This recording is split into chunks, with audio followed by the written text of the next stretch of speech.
আবার সংসার হারানোর বড্ড ভয় আঁকড়ে ধরলো।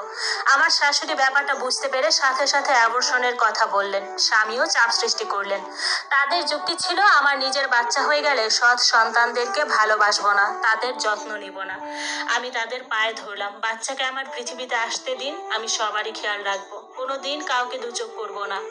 তারা আমার কথা শুনলো না, ডিভোর্সের ভয় দেখিয়ে আবর্ষণ করিয়ে নিল। শাশুড়ি আমাকে বাড়িতে পাঠিয়ে দিয়ে কথা দিলেন 2-3 বছর পর আমি বাচ্চা নিতে পারবো। আমি বোকার মতো তা বিশ্বাস করে নিলাম। কয়েকদিন পর ডিভোর্স লেটার পেয়ে গেলাম। তাদের ভয় ছিল হয়তো আমি কোনোভাবে আবার কনসিভ করে তাদের থেকে দূরে থাকতে পারি।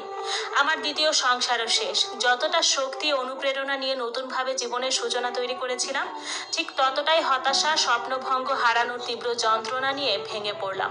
এবার আর আমার মাথায় হাত বুলিয়ে দেওয়ার জন্য বাবা বেঁচে থাকলেন না। শেষ সময়ে বাবা আমারই ব্যাপার নিয়ে ভীষণভাবে মুষ্ট হয়ে গেলেন। তার ঘোলাটে চোখ ও শুষ্ক ঠোঁটে পুনরায় আমাকে গড়ে উঠতে বললেন না, বরং নিজেই চিরদিনের জন্য পৃথিবী ছেড়ে চলে গেলেন। কি অদ্ভুত ভাগ্য আমার! কেন এভাবে সুখ এসেও ধরা দিল না? কেনই বা দুঃখের সমুদ্রে একটু সুখ হাতছানি দিয়েও থাকলো না? আমি তো সবটাই মেনে নিয়েছিলাম। এই মেনে নেওয়াটাই কি আমার দোষের ছিল? জীবন যাচ্ছে আমার এভাবেই, জানি না কতকাল আর এমন কাটবে।